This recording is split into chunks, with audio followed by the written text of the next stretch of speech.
여러분, 하나님 말씀을 공부할 때 가장 중요한 것은 말씀입니다. 그러니까 우선적으로 말씀을 들어야 됩니다. 요한복음 1장 19절로 28절까지 봉독하겠습니다. 유대인들이 예루살렘에서 제사장들과 레위인들을 요한에게 보내어 네가 누구냐 물을 때에 요한의 증거가 이러하니라. 요한이 드러내어 말하고 숨기지 아니하니 드러내어 하는 말이 나는 그리스도가 아니라 한데, 또 묻되 그러면 무엇 네가 엘리야냐? 가로되 나는 아니라. 또 묻되 내가 그 선지자냐? 대답하되 아니라. 또 말하되 누구냐? 우리를 보낸 이들에게 대답하게 하라. 너는 내게 대하여 무엇이라 하느냐? 가로되 나는 선지자 이사야의 말과 같이 주의 길을 곱게 하라고 광야에서 외치는 자의 소리로라 하니라. 저희는 바리새인들이 보낸 자라. 또 물어 가로되 네가 만일 그리스도도 아니요 엘리야도 아니요 그 선지자도 아닐진데 어찌 세례를 주느냐? 요한이 대답하되 나는 물로 세례를 주거니와 너희 가운데 너희가 알지 못하는 한 사람이 섰으니 곧 내 뒤에 오시는 그이라. 나는 그의 신들매 풀기도 감당치 못하겠노라 하더라. 이 일은 요한의 세례 주던 곳 요단강 건너편 베다니에서 된 일이니라. 아멘. 여러분, 하나님의 은혜는 역동적이며 경향성이 있습니다. 단 한 번에 끝나는 것이 아니라 은혜로 시작되어 은혜로 끝나는 것입니다. 완성으로 끝나는 것입니다. 그리고 그 은혜는 우리들 성도들의 순종을 방법으로 사용하시는 것입니다. 이 점은 꼭 기억하셔야 됩니다. 요한복음 1장 19절로부터 2장 11절까지의 7날은 창세기의 천지창조와 동일한 구조를 가지고 있습니다.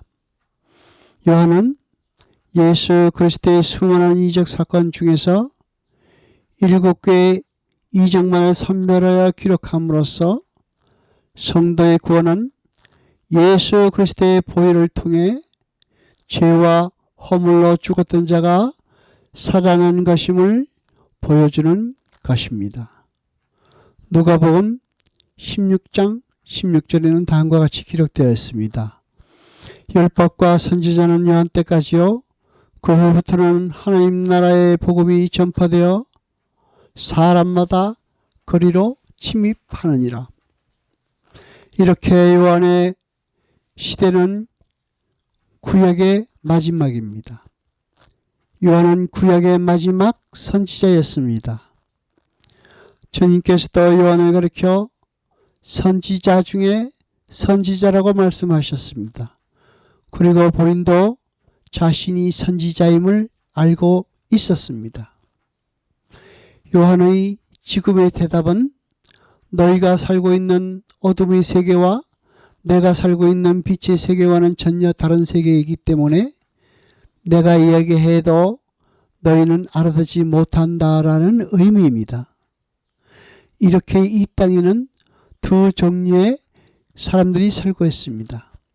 어둠의 세계에 속한 사람들과 빛의 세계에 속한 사람들. 여러분들은 어디에 속한 사람들인가요? 여러분, 성도의 삶은 어떻습니까?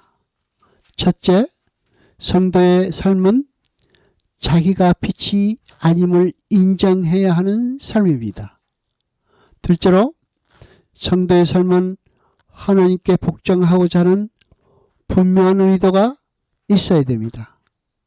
셋째, 성도는 자기 자신을 부인하고 자기의 소유에 미래를 두지 말아야 합니다. 소유라는 것은 자기 자신의 확정이기 때문입니다. 우리 성도의 삶에서 나라는 것은 자꾸 부인되고 내 안에 있는 예수 그리스도가 드러나야 하는 것입니다. 우리는 자신의 소리인 자신의 삶을 통하여 여러 사람으로 하여금 예수를 바라보게 하여야 합니다. 그리고 모든 육체는 풀이요 그 모든 아름다움은 들의 꽃과 같다라고 외쳐야 하는 것입니다. 우리는 우리의 삶을 통하여 쌓아놓은 이 세상의 모든 것은 들의 꽃과 같은 것이라는 것을 배우고 또 그것을 삶을 통하여 증거하여야 하는 것입니다.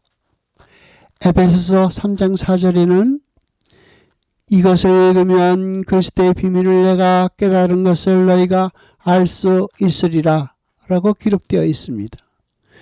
여기서 쓰여진 그리스도의 비밀은 헬라어로 무스테리온인데 고대 유대인들은 성경에서 이 무스테리온이라는 단어를 보게 되었을 때 성경과 성경에서 이야기하고 있는 예수 그리스도를 그리고 하나님 나라를 알아듣고 이해하기 위해서는 이미테이션이 있어야 한다는 것을 이해할 수 있었습니다. 그 당시 고대에서는 어떤 비밀스러운 가르침을 받기 위해서는 이미테이션이라는 과정을 거쳐야 되고 그것을 거쳐야만 입문할 수 있게 되었는데 이것은 종교에서 일종의 입문 예식이라고 이해하시면 됩니다.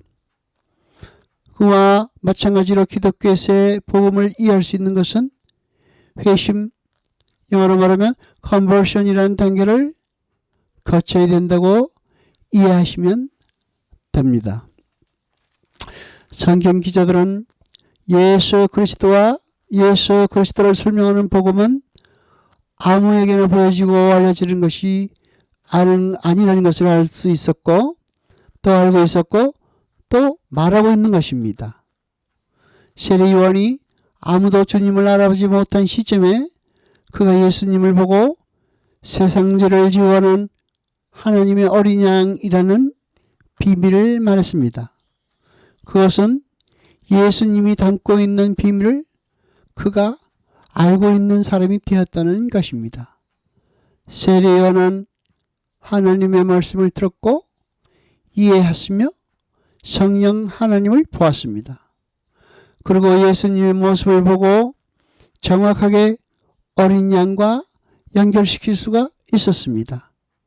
그것은 그가 하나님으로부터 보내심을 받았기 때문입니다. 어느 날 그가 하나님에 의해 그 눈이 뜨이게 된 것입니다. 민수기 11장 26절을 읽어보겠습니다. 그 농명된 자 중에 엘닷이라는 자와 메닷이라는 자 두 사람이 진에 머물고 회목에 나가지 아니하였으나 그들에게도 신이 임하였으므로 진에서 예언한지라. 하나님께서 모세에게 70명의 장로를 세우라고 명령하시고 그 70명의 장로에게도 성령을 부어주십니다. 그런데 그 중에서 엘닷과 메닷이라는 자가 진중에 나오지 않고 그대로 있었습니다.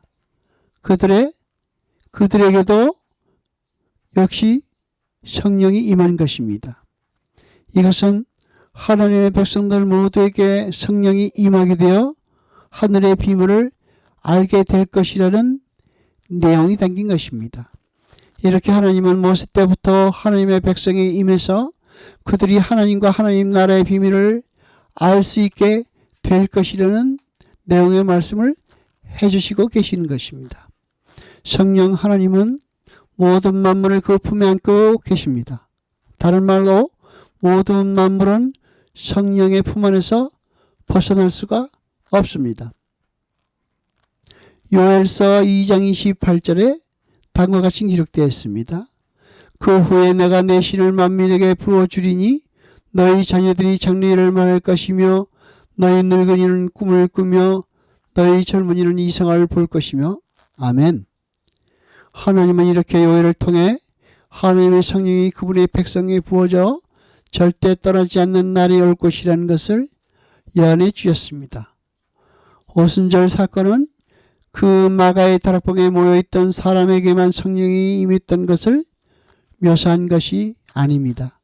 그 모습은 예언적 차원에서 다윗의 기도와 요엘의 예언을 거쳐 신약의 교회에 실제로 이루어지는 새 창조의 모습인 것입니다. 29절을 보시면 세상의 죄를 지고하는 데서 지고하다는 아이론이라는 동사는 현재형을 쓰고 있습니다. 세상죄의 심판이라는 것은 마지막 때의 사건입니다. 그런데 요한을 하나님의 어린 영이 지금 세상을 지고하고 있다라는 이야기를 하고 있다는 것을 알 수 있습니다.